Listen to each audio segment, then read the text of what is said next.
بسم الله الرحمن الرحيم.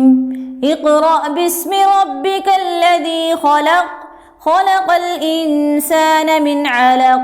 اقرأ وربك الأكرم الذي علم بالقلم، علم الإنسان ما لم يعلم.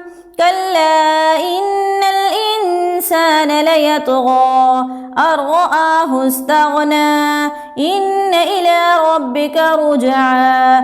أرأيت الذي ينهى عبدا إذا صلى، أرأيت إن كان على الهدى أو أمر بالتقوى، أرأيت إن كذب وتولى.